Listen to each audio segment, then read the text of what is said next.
आप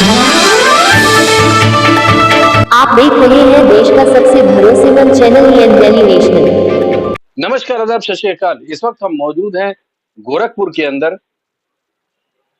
मुस्लिम लीडर्स के साथ हम यहाँ पे मौजूद हैं। मामला है जो आज सुप्रीम कोर्ट ने जो वर्डिक्ट दिया है, अमेंडमेंट बिल, जो वक्फ अमेंडमेंट बिल 2025 जो आया था अप्रैल के माह में, जो संसद में पेश हुआ था और उसको पास कर दिया गया था, जिसका लगातार कहीं ना कहीं मुस्लिम धर्मगुरु इसका विरोध करते चले आ रहे थे। उसको लेकर करके सुप्रीम कोर्ट में लोग गए, अपनी कानूनी लड़ाई लड़े।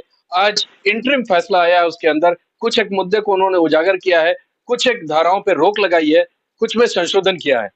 आइए उन सारे मुद्दों को लेकर करके मैं यहाँ पर मुस्लिम समाज से लोग यहाँ पे मौजूद हैं, कांग्रेस पार्टी के लोग मौजूद हैं, वक्फ बोर्ड के मुतवल्ली हैं यहाँ पर गोरखपुर के, वो भी यहाँ पे मौजूद हैं। आइए हम उनसे जानते हैं क्या कुछ उनका मानना है, क्या कुछ उनका कहना है।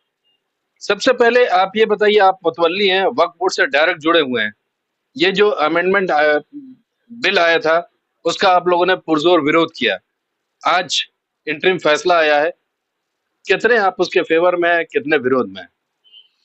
देखिए, ऐसा है कि वक्फ हमारी धार्मिक संस्था है और इसमें किसी भी स्तर पर हस्तक्षेप हम लोग बर्दाश्त नहीं कर रहे थे। इसलिए हमने, जब सरकार ने उसको बदलना चाहा या कुछ करना चाहा, तो उस पर हम लोगों ने अपना विरोध किया था। और उस विरोध का जो तरीका था संवैधानिक रूप से, वो हमने अपनाया था और हम माननीय सुप्रीम कोर्ट गए थे। माननीय सुप्रीम कोर्ट ने आज उसके ऊपर एक फैसला दिया है, जिसकी कॉपी हम लोगों ने अप्लाई किया हुआ है। कॉपी निकल के आ जाए। बड़ा फैसला है, विस्तृत रूप से उसका अध्ययन कर लिया जाए, फिर उसके ऊपर बताते हैं। अगर सीधे सीधे बात करें तो कुछ एक पॉइंट है जहां पर उन्होंने कहा है कि वक्फ बोर्ड का जो सीईओ होगा वो मुस्लिम होगा, जो कि हमेशा होता रहा है, उसको एज इट इज रखा है। फिर उसके बाद उन्होंने सदस्य के लिए सीधा डिफाइन किया हुआ है कि 3 से ज्यादा गैर मुस्लिम नहीं हो सकते। उसको आप किस तरह से देखते हैं, जिसके लिए आप विरोध कर रहे थे, लेकिन ये वाला फैसला तो आपके अगेंस्ट में आ गया? अब देखिए, ऐसा है, माननीय सुप्रीम कोर्ट ने कुछ सोच समझकर अपना फैसला किया होगा। जब तक उनके आदेश को विस्तृत रूप से पढ़ ना लिया जाए, उस पर कोई टीका टिप्पणी करना ठीक नहीं है। मोटे मोटे तौर पर हम आपसे ये कह सकते हैं कि किसी भी धार्मिक संस्था में किसी दूसरे धर्म के व्यक्ति को बहुत उचित नहीं है रखना। आखिर प्रॉब्लम कहाँ आएगी, क्यों नहीं हो सकता है? एक आईएएस है या आईपीएस है या कोई भी है, अगर उसको वो नॉमिनेट करती है गवर्नमेंट, तो दिक्कत क्या है? देखिए, गवर्नमेंट को अधिकार है, वो जो चाहे करे। हमें संवैधानिक रूप से उसका विरोध करने का अधिकार संविधान ने दिया है। दिक्कत सबसे बड़ी ये है कि धार्मिक रूप जहां तक आता है, आईएएस आईपीएस या कोई भी हो, कम पढ़ा लिखा या ज्यादा पढ़ा लिखा, जैसा भी व्यक्ति हो, थोड़ी बहुत धर्म भीरू वो होता है और उसके अंदर धार्मिक भावना अपने व्यक्तिगत स्तर पे होती है, जिसको ना कोई हटा सकता है, ना कोई कानून किसी के धार्मिक विचार को मना नहीं कर सकता है। तो जहां तक मुस्लिम वक्त में गैर मुस्लिम को रखना, ईसाई वक्त में गैर ईसाई को रखना, सिख वक्त में या सिख ट्रस्ट में गैर सिख को रखना, ये उचित नहीं है। तो क्या इस के विरोध में आप लोग फिर अपील करेंगे? जब तक हम माननीय सुप्रीम कोर्ट का जजमेंट पूरी तरह से पढ़ ना लें, इस विषय पर कुछ बोलना उचित नहीं है। देखिए, बड़ा फैसला है और हमारी सुप्रीम कोर्ट जो है बड़ी संस्था है, भारत की सबसे बड़ी संस्था है। हम भारतीय हैं, हम उसका आदर करते हैं। उनके आदेश को पढ़ने के बाद ही हम कुछ बता पाएंगे। उन्होंने क्या कहा है, कुछ अच्छा कहा होगा, लेकिन उनको पढ़ने के बाद ही कुछ कह पाएंगे। यहाँ पे कांग्रेस पार्टी के वरिष्ठ नेता भी मौजूद है, पीसी से भी इनका ताल्लुक है, स्टेट की राजनीति में इनका बड़ा दखल रहा है। क्या कुछ कहेंगे आज के फैसले के बारे में? आज का जो फैसला है बहुत अहम फैसला है सुप्रीम कोर्ट का। और इसकी जो एक लड़ाई थी वो चल रही थी। आज जो है उन्होंने फैसला दे करके जो है जो निर्णय लिया था वो निर्णायक निर्णय है। हम सुप्रीम कोर्ट के फैसले का तहे दिल से स्वागत करते हैं, उसका इस्तेमाल करते हैं।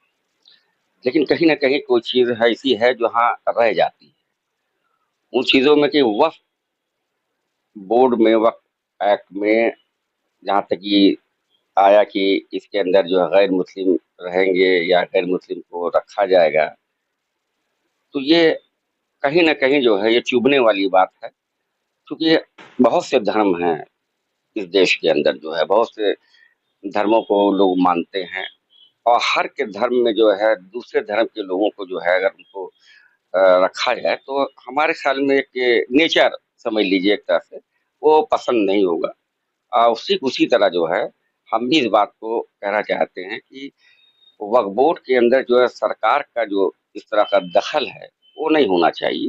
वक्फ बोर्ड एक्ट जब बना था,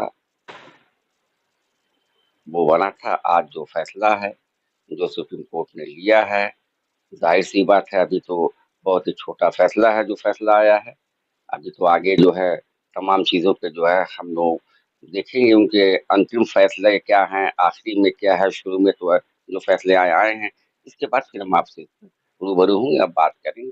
लेकिन जो हस्तक्षेप सरकार का है वक्फ बोर्ड पे उन्हें नहीं करना चाहिए। आपके पार्टी के वरिष्ठ नेता हैं इमरान प्रतापगढ़ी, सबसे पहले उनकी प्रतिक्रिया आई थी, उन्होंने तो बड़ी खुशी जाहिर की।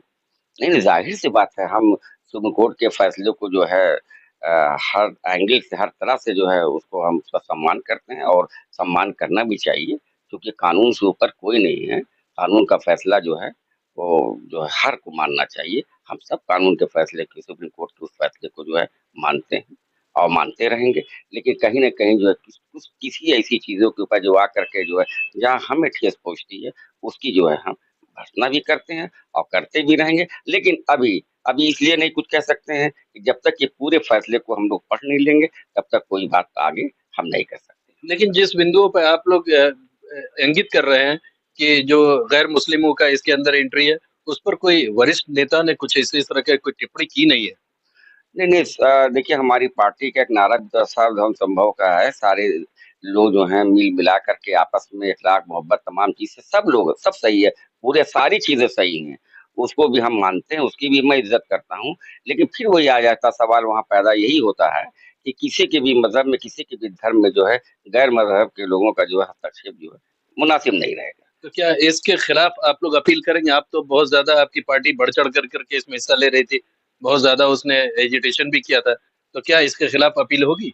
नहीं, बिल्कुल जो है अभी तो जो है हमारे जो लोग हैं और भी जो लोग हैं उनसे वो लोग भी चर्चा करेंगे, जो लोग संस्थाओं के अंदर हैं, उन वो चर्चा करेंगे और अभी तो हम लोग भी जो है अभी पूरे तरीके से जो है पूरे उसको पढ़ भी नहीं पाए हैं। अब उसको पढ़ लिया जाएगा पूरी तरीके से जो फैसला हमारे जो नेता लीडरान हैं करेंगे, वो हम लोग उसको देखेंगे। तो कहीं न कहीं यहाँ पर इनका साफ ये कहना है कि अभी जो फैसला आया है, वो फैसला पूरी तरीके से इन लोगों ने अभी उसका अध्ययन नहीं किया है, उसके बारे में समझना बाकी है। बहुत जल्दी होगा किसी के निर्णय पे जाने का कि विरोध करते हैं या उसके लिए अपील किया जाता है, ये बहुत जल्दी होगा। थोड़ा-सा इनको वक़्त चाहिए कि वो फैसला आ जाए, इसको स्टडी कर लें, लीगल रूप से समझ लें, फिर उसके बाद कोई न कोई उचित प्रतिक्रिया उस पर देने के लिए ये लोग तैयार हैं। अभी फिलहाल इनिशियल तौर पर सिर्फ इनका अभी ये मामला है कि सुप्रीम कोर्ट का जो वर्डिक्ट आया है, उसको हम सहर्ष स्वीकार करते हैं, मगर एक मुद्दा ऐसा है जिस पर गैर मुस्लिमों की एंट्री की बात है, उस पर नाइत्तफ़ाक़ी है। देखना दिलचस्प होगा कि आने वाले दिन में जो ये इंटरिम फैसला के बाद जो पूर्ण फैसला आता है, वो क्या होगा और उसको मुस्लिम समाज कितना स्वीकारेगा। हमारे साथ बने रहिए, हम अपडेट आपको देते रहेंगे, जो भी अपडेट होगा वो हम आपको देते रहेंगे। मैं मोहम्मद यूसुफ गोरखपुर से, ईएन डेली नेशनल के लिए।